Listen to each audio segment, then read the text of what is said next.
Karnataka news beat follow ಮಾಡಿ, subscribe ಮಾಡಿ. ನಟ ದಿಲೀಪ್ ರಾಜ್ ಅವರ ಅಗಲಿಕೆ ಚಿತ್ರರಂಗಕ್ಕೆ ಒಂದು ದೊಡ್ಡ ಆಘಾತವನ್ನು ಉಂಟು ಮಾಡಿದೆ. ಸದ್ಯ ಬೆಳಗ್ಗೆ ಇವ್ರನ್ನ ದಿಲೀಪ್ ರಾಜ್ ಅವ್ರನ್ನ ಮನೆಯಿಂದ ಒಂದು ಆಟೋದಲ್ಲಿ ಕರ್ಕೊಂಡು ಹೋಗ್ತಾರೆ. ಆ ಆಟೋ ಡ್ರೈವರೇ ಸದ್ಯ ನಮ್ಮ ಜೊತೆ ಇದ್ದಾರೆ. ಇವರ ಹೆಸರು ದೇವೇಂದ್ರ ನಾಯ್ಡು ಅಂತ. ಸದ್ಯ ಅವ್ರನ್ನ ಮಾತಾಡಿಸ್ತಾ ಹೋಗ್ತೀನಿ. ಸರ್ ನಮಸ್ತೆ ಸರ್. ನಮಸ್ಕಾರ ಮೇಡಮ್. ಸರ್, ಕೊನೆಯದಾಗಿ ದಿಲೀಪ್ ರಾಜ್ ಅವ್ರನ್ನ ನೋಡಿದ್ದು ನೀವೇ ಅನ್ಸುತ್ತೆ, ಯಾಕಂದರೆ ಬೆಳಗ್ಗೆ ಆ ಆಟೋದಲ್ಲಿ ಕರ್ಕೊಂಡು ಹೋಗಿರೋದು ನೀವು. ಸರ್ ಏನಾಯಿತು ಆ್ಯಕ್ಚುಲಿ ಅಂತ? ಮೇಡಮ್, ರೋಡಲ್ಲಿ ಬರ್ತಾ ಇದ್ದೆ ನಾನು. ಅವ್ರ ಮಿಸ್ಸೆಸ್ ರೋಡಿಗೆ ಬಂದ್ಬಿಟ್ಟು ಕಾಪಾಡಿ ಅಂತ ಕೇಳ್ಕೊಂಡ್ರು. ನಾನು ಆಟೋ ನಿಲ್ಲಿಸ್ಬಿಟ್ಟು ಬಂದು ನೋಡಿದ್ರೆ ಅವರು ಹೀಗೆ ಮಲ್ಕೊಂಡಿದ್ದು. ನಾನು MCR ಮಾಡಿದೆ. MCR ಮಾಡಿದ್ರೆ ಅವ್ರೇನು ಮಾಡೋದು, MCR ಎಲ್ಲ ಬೇಡ, ತಕ್ಕಂತೆ ಜಯದೇವ ಕರ್ಕೊಂಡು ಹೋಗೋಣ ಅಂತ ಹೇಳಿದ್ರು ಅವರು. ನಾನೇನು ಮಾಡಿದೆ, ಜಯದೇವಾಗ ಆಗಲ್ಲಮ್ಮ, ಇಲ್ಲೆಲ್ಲ ಹತ್ರ ಇರೋ ಹಾಸ್ಪಿಟ್ಲ್ಗೆ ಹೋಗೋಣ ಅಂದ್ಬಿಟ್ಟು ನಾನು ಸೆಕ್ಯೂರಿಟಿ ಇಬ್ಬರು ಸೇರಿ ಗಾಡಿಯಲ್ಲಿ ಕುಣಿಸ್ಕೊಂಡು ಹೋಗ್ಬೇಕಾದ್ರೆ ಅದು ಒಂಥರ ಎಳಿತಾ ಇದ್ರು. ತಿರ್ಗಾ MCR ಮಾಡಿದೆ ನಾನು ಒಂಚೂರು. ಮಾಡಿದ್ಮೇಲೆ ಅಂದರು ಅಷ್ಟೇ. ಅಲ್ಲಿ ಆಚೆ ಹತ್ರ ಒಂದು ಚಿಕ್ಕ ಹಾಸ್ಪಿಟ್ಲಿಗೆ ಹೋದ್ವಿ. BP ಚೆಕ್ ಮಾಡಿದ್ರು. ನಮ್ಮ ಹತ್ರ ಡಾಕ್ಟ್ರ್ ಇಲ್ಲ ಅಂದರು. ತಿರ್ಗಿ ಇನ್ನೊಂದು ಹಾಸ್ಪಿಟ್ಲ್, KR ಹಾಸ್ಪಿಟ್ಲ್ ಅಂತಿದೆ ಮೇನ್ ರೋಡಲ್ಲಿ, ಅಲ್ಲಿ ಕರ್ಕೊಂಡೋದ್ವಿ. ಅಲ್ಲೋದ್ಮೇಲೆ ಅವರು ECG ಎಲ್ಲ ಮಾಡಿದ್ರು. ಅವ್ರೇನು ಮಾಡಿದ್ರು, ಇಲ್ಲ ನಮ್ಮ ಹತ್ರನೂ ಡಾಕ್ಟ್ರ್ ಇಲ್ಲ ಅಂದರು. ಆಮೇಲೆ ಕಾರಲ್ಲಿ ಕುಣಿಸ್ಕೊಂಡು ಸಾಗರ್ಗೆ ಹೋದ್ಮೇಲೆ ಸಾಗರಲ್ಲಿ ಹೇಳಿದ್ರು ಡೆತ್ ಆಗಿದ್ದಾರೆ ಅಂತ. ಸುಮಾರು ಬೆಳಗ್ಗೆ ಎಷ್ಟು ಹೊತ್ತಿಗೆ, ಯಾವ ಟೈಮಿಗೆ ಇರ್ಬೋದು? 6:10. 6:10.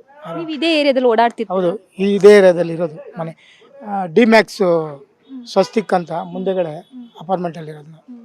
ನೀವು ಅವ್ರನ್ನ ಈ ಹಿಂದೆ ನೋಡಿದ್ದೀರಾ ಅಥವಾ ಇದೇ ಮೊದಲೇ ಬಾರಿ ನೋಡ್ತಾ ಇರೋದಾ? ಅಲ್ಲ, ನಾನು ಫಸ್ಟ್ ನೋಡಿದ್ದೀನಿ ಅವ್ರನ್ನ, ಬಟ್ ಬಿದ್ದಿದ್ದೀವಿ ಅವರೇ ಅಂತ ನನಗೆ ಗೊತ್ತಿಲ್ಲ. ಅವ್ರ ಜೊತೆ ಈಗ ಆಟೋದಲ್ಲಿ ಕರ್ಕೊಂಡು ಹೋಗ್ಬೇಕಾದ್ರೆ ಜೊತೆಲಿ ಯಾರೆಲ್ಲ ಇದ್ರು? ಮಿಸ್ಸಸ್ಸು, ಸೆಕ್ಯೂರಿಟಿ, ನಾನು 3 ಜನನೇ ಹೋಗಿದ್ದು. ಬೇರೆ ಯಾರು ಇರ್ಲಿಲ್ಲ? ಮಕ್ಕಳು ಯಾರು ಇರಲಿಲ್ಲ? ಆಮೇಲೆ ಹಿಂದೆ ಬಂದರು ಯಾರವರು, ಅವ್ರ ಫ್ರೆಂಡ್ ಕರ್ಕೊಂಬಂದು ಆಮೇಲೆ ಇಲ್ಲಿಂದ ಹಾಸ್ಪಿಟ್ಲಿಗೆ, ಸಾಗರ್ ಹಾಸ್ಪಿಟ್ಲಿಗೆ ನಾನು ಕರ್ಕೊಂಡೋದೆ ಅವ್ರ ಮಗಳನ್ನ, ಚಿಕ್ಕ ಮಗಳನ್ನ. ಓಕೆ, ಅವರು ಇವಾಗ ಆಟೋದಲ್ಲಿ ಕೂರಿಸ್ಕೊಂತೀರಾ ನೀವು? ಅವಾಗ ಏನಾದರೂ ಉಸಿರೇನಾದ್ರು ಇತ್ತಾ ಅಥವಾ? ಸುಮ್ಮನೆ ಉಸಿರು ಲೈಟ್ಗೆ ಆಡ್ತಾ ಇತ್ತು, ಪ್ರೆಷರ್ ಇತ್ತು ಒಂದು ಸ್ವಲ್ಪ. MCR ಮಾಡಿದ್ವಲ್ಲ, ಅಲ್ಲಿ ಆರ್ಚ್ ಹತ್ರ ಹೋದ್ಮೇಲೆ ಜೀವ ಹೋಗಿದ್ದು ಗೊತ್ತಿರಂಗೆ.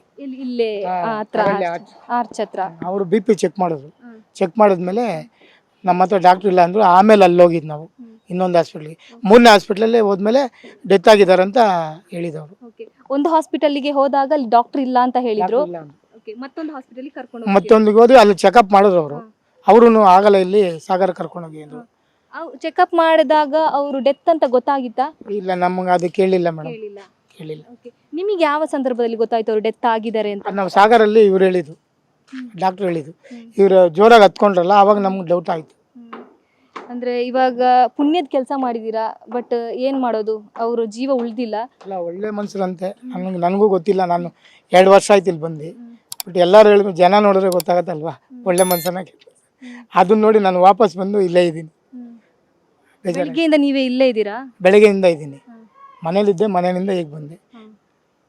Okay, thank you sir. Yes, ಇದಿಷ್ಟು ಆಟೋ ಡ್ರೈವರ್ ಆದಂಥ ದೇವೇಂದ್ರ ನಾಯ್ಡು ಅವರ ಮಾತಾಗಿತ್ತು. ಕ್ಯಾಮ್ರಾ ಪರ್ಸನ್ ಲಕ್ಷ್ಮೀಕಾಂತ್ ಜೊತೆ Keerthi, Karnataka news beat, Bengaluru. Karnataka news beat follow ಮಾಡಿ, ಸಬ್ಸ್ಕ್ರೈಬ್ ಮಾಡಿ.